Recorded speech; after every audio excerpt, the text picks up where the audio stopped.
Oi, gente, bom dia.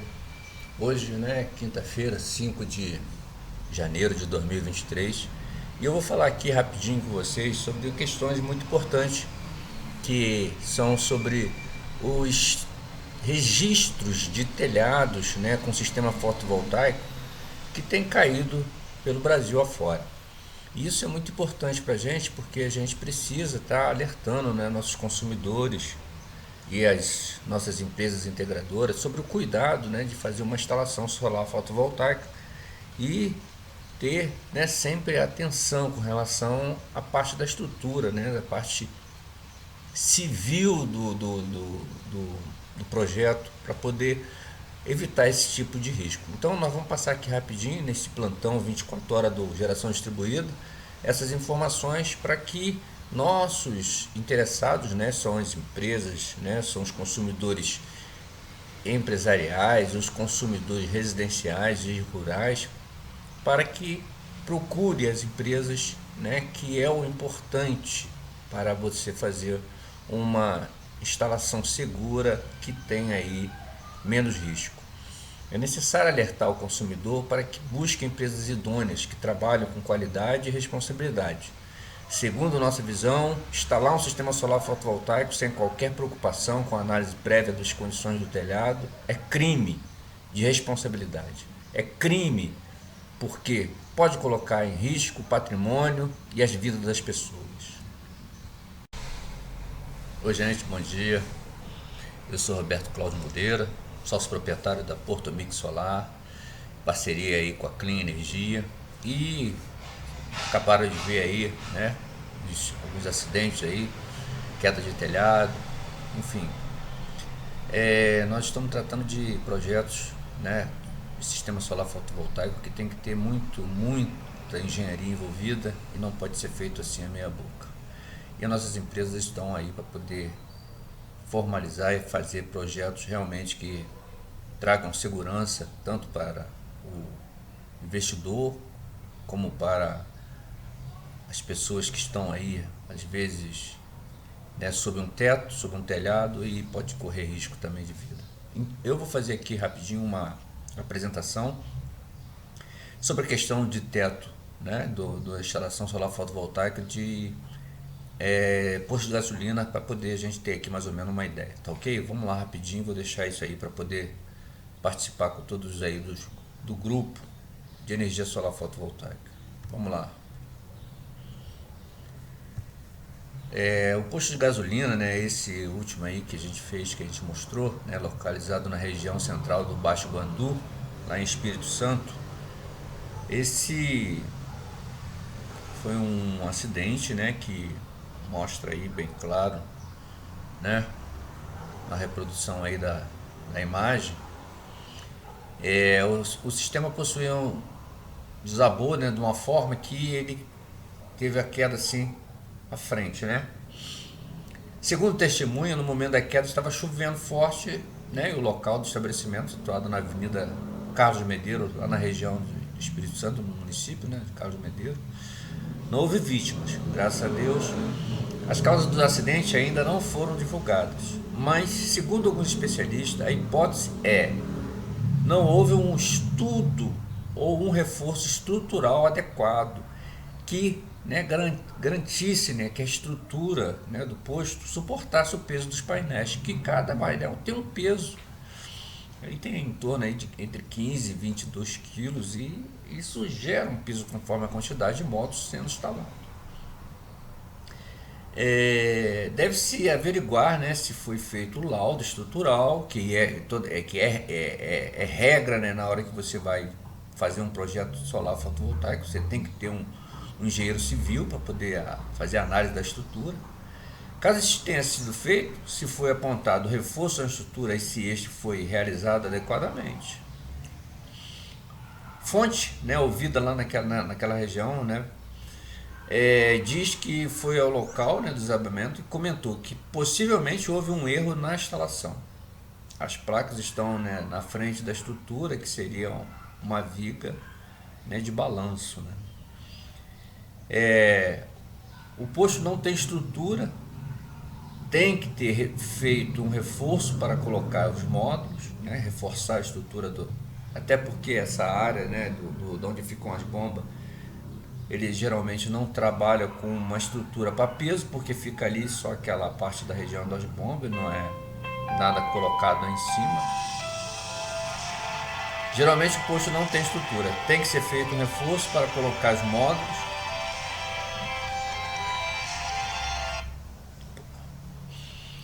E não deve ser sido feito o reforço, né? A análise em primeira mão é essa.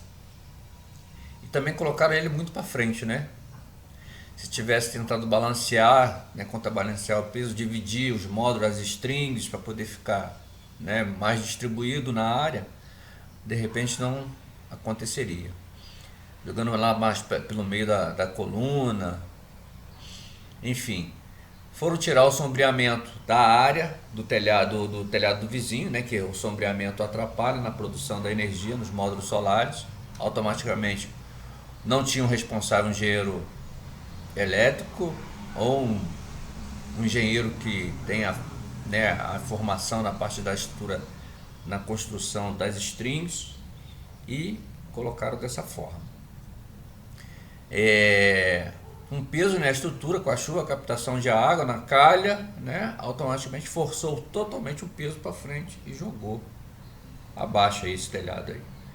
Tem aí outras fotos que foram mostradas aí nesse vídeo aí, antecipando esse trabalho. Lembrando, né, que hoje, né, dia 5 de janeiro de 2023, e esse último foi em dia 2 agora, né, dia 2 de janeiro de 2023. Mas teve outros lá em Campo Grande, também estrutura de posto de gasolina. Teve um, né, aqui no Rio de Janeiro, né, em Cabo Frio. Enfim, essa estrutura tem que ter uma base de projeto civil, né, com análise também de uma coisa muito importante na parte de posto de gasolina, que as pessoas não atentam. Às vezes as empresas são as empresas, o cara está custeando o preço para poder fazer um projeto. Vou fazer o projeto. Uma empresa especializada foi lá, analisou tudo direitinho, fez um custo elevado, ele achou que não podia, e vai procurar uma empresa e de repente a empresa também faz custo demais, não contrata um engenheiro civil, né? Contrata um engenheiro eletricista e ele, essa aqui é melhor. A classificação das áreas de risco, conforme você tem uma área de posto de gasolina, tem uma área de risco, de explosão. Antes de entrar em qualquer outro detalhe relacionado aos equipamentos e normas específicas para este tipo de local, primeiro é necessário entender por que existem normas especiais de risco adicionais envolvidos. Existem normas que são feitas para evitar esse tipo de acidente, no caso, né, na área de risco. Relativa à parte elétrica, pode-se citar a norma NBR 14.639 de 2014, que regulamenta as instalações neste tipo de local, enquanto a norma internacional, a IEC 679, contempla de forma muito mais ampla todos os riscos envolvidos nas áreas de risco de potenciais.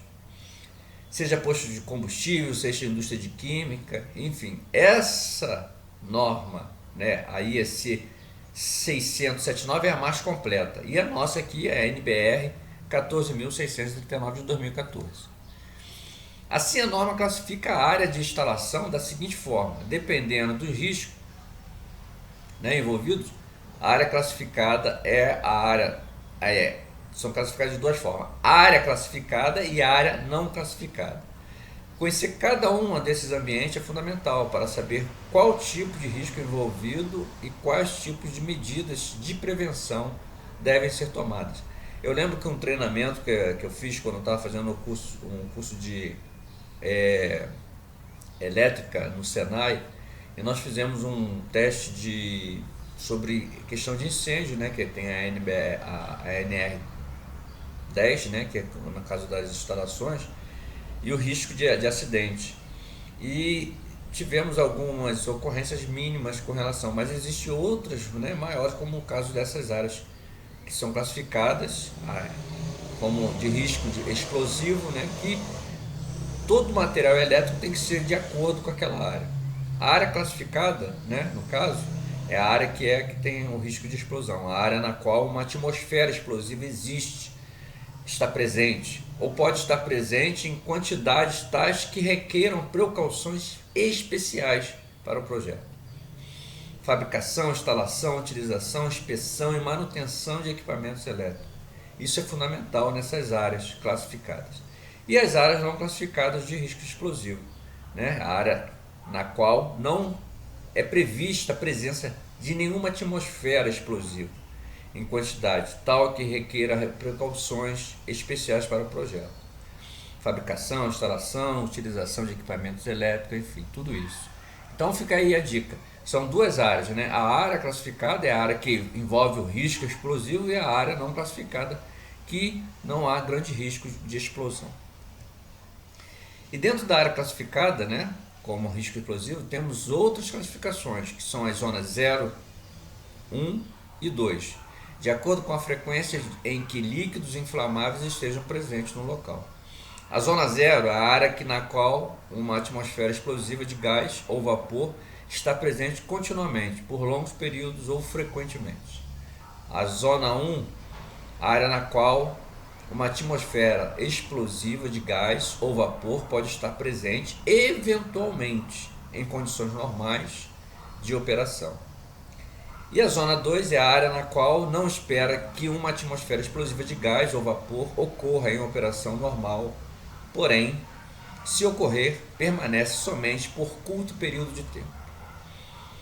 Então é isso, né? Você tem aí as três zonas também que estão específicas dentro da área classificada como risco de explosivo.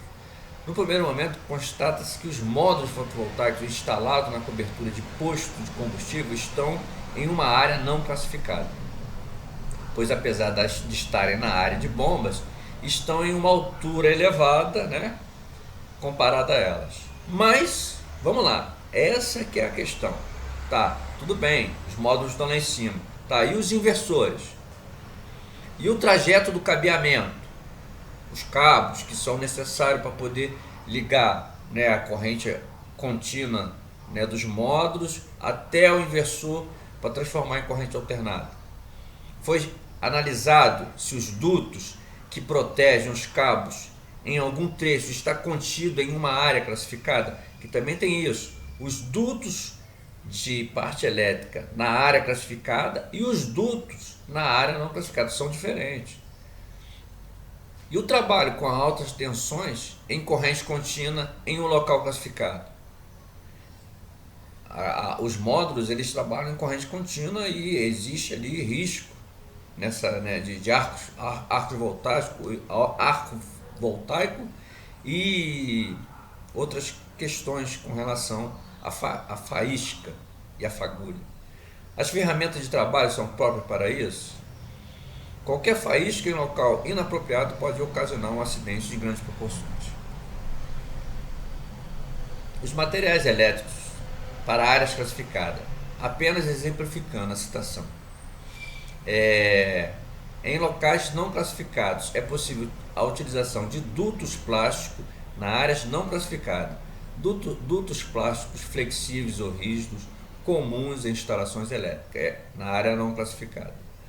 Porém, em uma área classificada é obrigatória a utilização de tubulações à prova de explosão, conforme normas ABNT, NBR 5597 e 5598.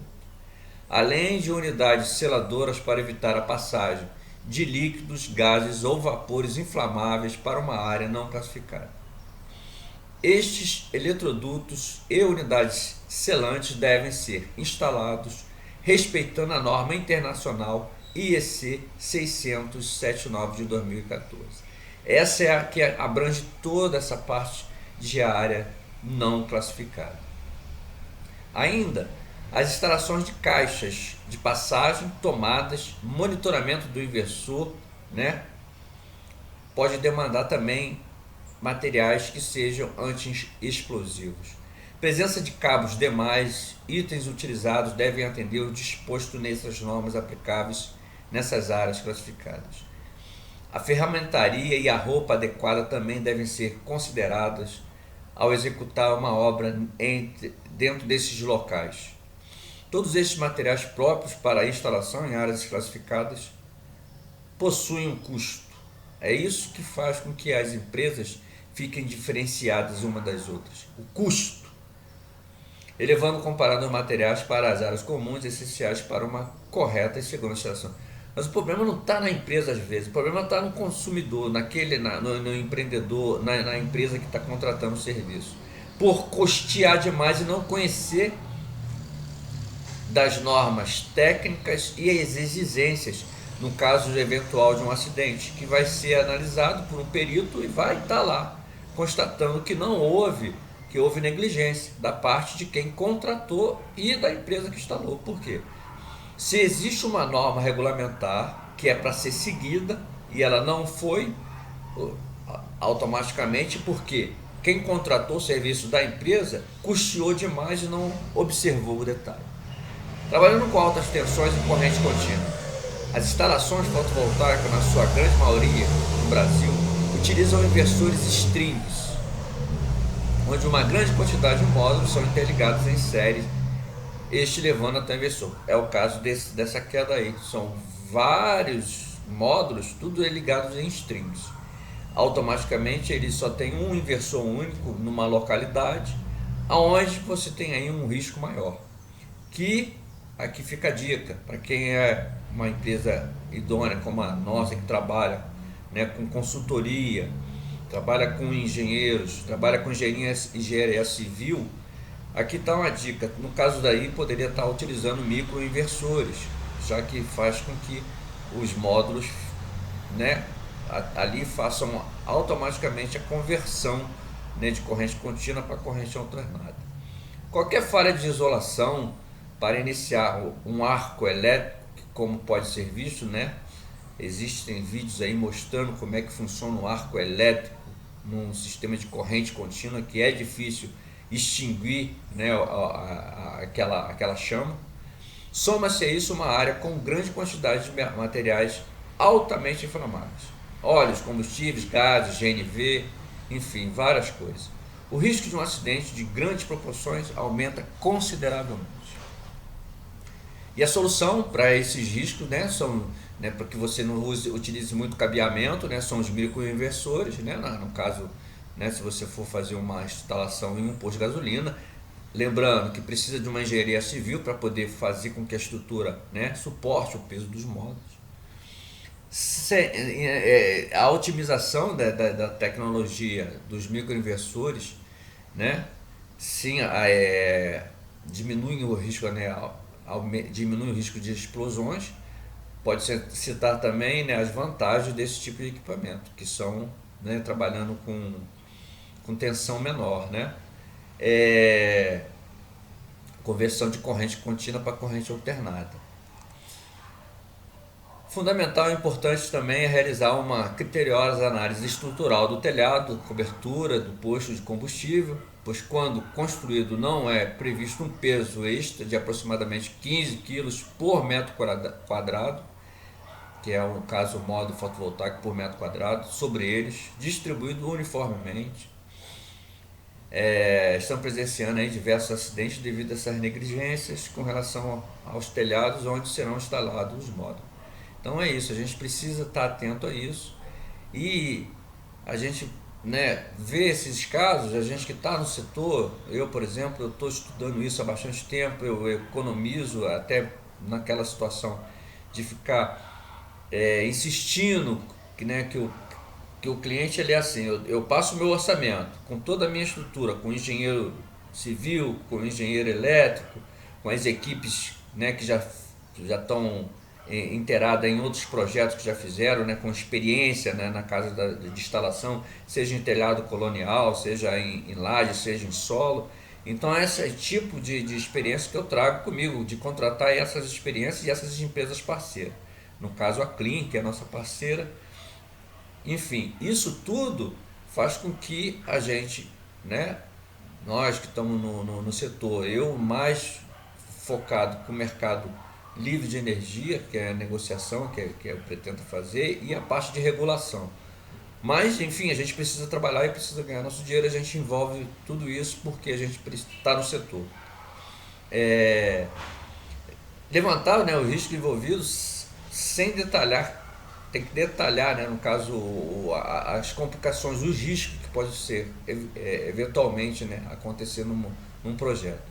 Por isso é de fundamental importância a compreensão dessas diversas normas, né, e peculiaridades que este tipo de instalação exige. As normas técnicas, eu utilizo a norma técnica da conexão da distribuidora, né, que está atualizada aí para 2019, que já deve ter que estar atualizando novamente por causa da Lei 14.300, que está, né, sendo aí revista já no Senado para poder trazer aí, né, mais um tempo, né, mais um prazo aí de 6 meses para os novos entrantes, por causa do orçamento, né, de conexão, para que não seja, né, perdido, né, o direito garantido até 2045, para não ser cobrado o fio. Enfim, é esse o nosso trabalho. A gente procura fazer um trabalho criterioso, um trabalho com responsabilidade, para que tenha sim uma referência. Eu tenho muitos clientes, eu conheço muita gente, eu não fecho contrato se não for de acordo com o que nossas empresas já fazem. Se a empresa que está contratando quer reduzir preço, para poder, né, ficar mais acessível, eu acho que ela tem que mudar, ela tem que inverter, ela tem que procurar mais qualidade numa instalação de risco, que é a instalação de solar fotovoltaico, do que propriamente ficar procurando empresas com menor preço. O risco é iminente e as empresas têm que ter qualidade para poder fazer esse tipo de serviço. E aqui a dica para o consumidor: se você está pensando em adquirir um sistema solar fotovoltaico para sua residência ou empresa, fique tranquilo. Esses vídeos, essas fotos mostradas, são resultado de projetos realizados sem avaliação prévia das condições do telhado. Um projeto solar é, antes de mais nada, um projeto de engenharia e todos os fatores de risco devem ser cuidadosamente considerados por profissionais capacitados. Não compare apenas preço, exija qualidade, preço baixo, como em qualquer mercado. É um possível indicador de má qualidade. Desconfie sempre. Como você deve negociar com uma empresa instaladora? É assim: pergunte se ela dimensionou o sistema de acordo com suas necessidades de consumo, a sua demanda, e exija um relatório do projeto para o seu telhado. Isso é a regra. Ele tem que dimensionar de acordo com a sua demanda. Se você tem uma quantidade de equipamentos eletroeletrônicos dentro de sua casa que consome X por mês de energia, e aí soma-se os 12 meses e faz a média, essa é a quantidade que ele tem que dimensionar, não a mais. A mais geralmente é porque a gente tem assim a oscilação, como é uma energia intermitente, mas existe aí um percentual para ser a mais por causa do risco do peso do telhado. Pergunta se a empresa vai fazer uma inspeção e uma análise estrutural do telhado. Essa é a pergunta fundamental. Tem que ser feita a análise estrutural do telhado. Pergunta se a empresa possui um engenheiro eletricista e um engenheiro civil, que são também duas regras fundamentais e exigência, até porque para levar junto à concessionária para poder fazer a aprovação do projeto, tem que ter um engenheiro eletricista. A empresa não precisa necessariamente ter esses profissionais no seu quadro de funcionário. É claro, evidente, ela tem aí empresas, né, de engenharia que possa estar sendo contratada e que tenha procedência no mercado. Pergunte se a empresa já instalou em outros sistemas, peça para avaliar os laudos técnicos dos projetos anteriores. Essa é a regra para você que é um interessado em fazer uma instalação, tá? E essas dicas para poder você questionar a empresa que você está negociando um orçamento. E exija sempre um orçamento com todas as condições de garantias de segurança. Pergunte, questione: o sistema fotovoltaico não oferece qualquer risco, desde que sejam corretamente dimensionados e projetados, instalados e comissionados, testados e aprovados, até porque aí está em debate aí, né, junto a já saiu da Câmara dos Deputados, está no Senado, está em debate, e a Lei 14.300 está lá no artigo 5º com relação a conexão do projeto. E tem que ser feito antes, a conexão tem que ser feita antes uma vistoria pela concessionária. Está lá. E exige, por causa que os créditos, para ser, né, depois exigido pela unidade consumidora, tem que ter feito a vistoria antes. A dica para o integrador: você tem uma empresa de vendas e instalação de sistema fotovoltaico? Ofereça a qualidade para seus clientes, diferencie-se da concorrência. Se você acha que esse vídeo é uma coisa banal, não, isso passa para outras pessoas.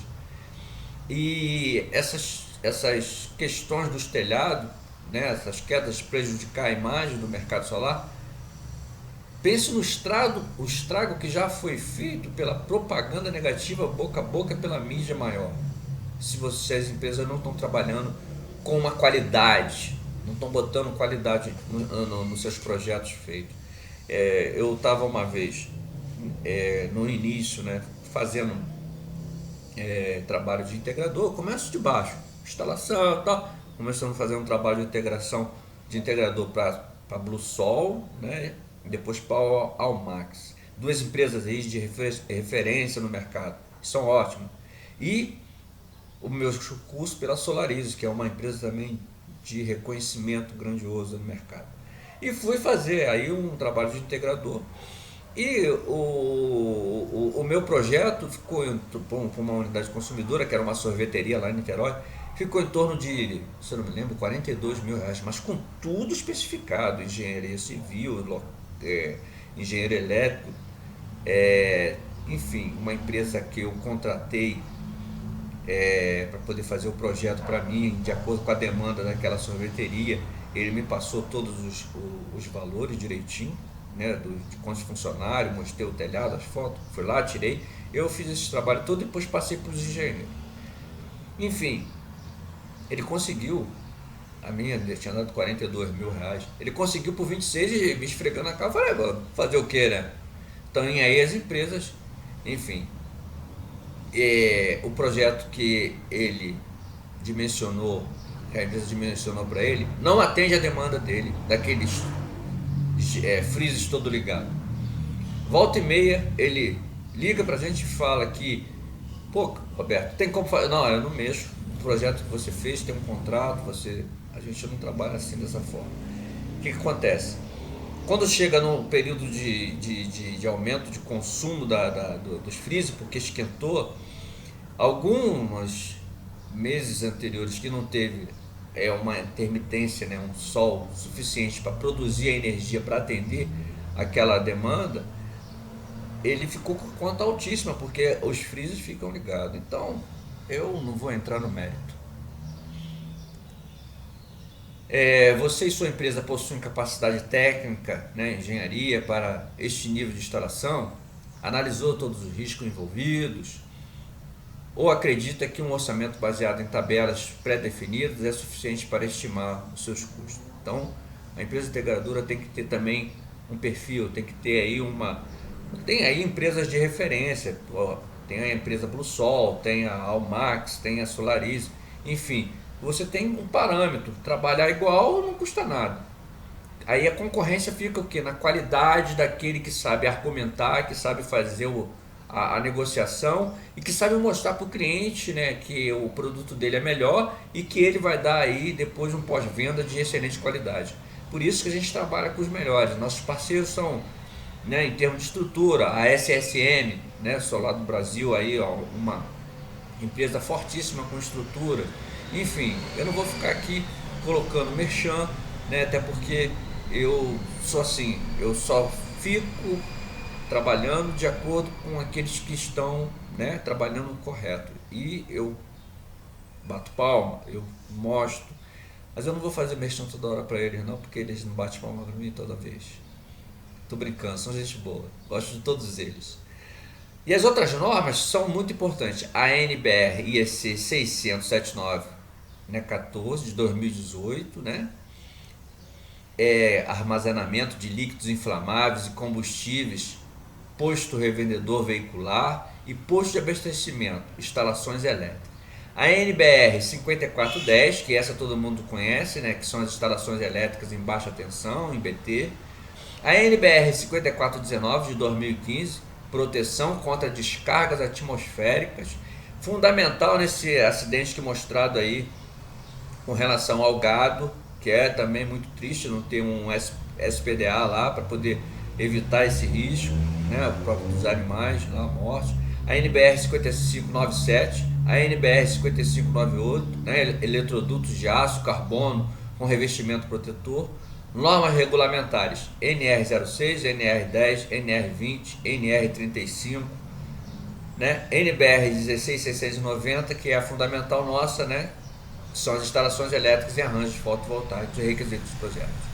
Fica aqui esse recado. Eu sou Roberto Cláudio Moreira, sócio proprietário da Portomix Solar, em parceria com a Clean Energia, parceiro com a SSM Estrutura, parceiro com a Solarize na parte de treinamento, parceiro também com outras empresas instaladoras, né? Deixa eu lembrar aqui o nome da empresa dele, rapaz, o cara, a gente, na melhor qualidade, a gente se reúne sempre, né, fazendo trabalhos, projetos sociais, como foi feito lá, que foi a empresa dele que fez, né, lá no Vidigal. Enfim, estamos aí para poder fazer com que o projeto e o mercado solar fotovoltaico cresça, mas cresça com estrutura, com referência e com segurança. Um ótimo dia a todos, uma ótima quinta-feira, dia 5 de janeiro de 2023.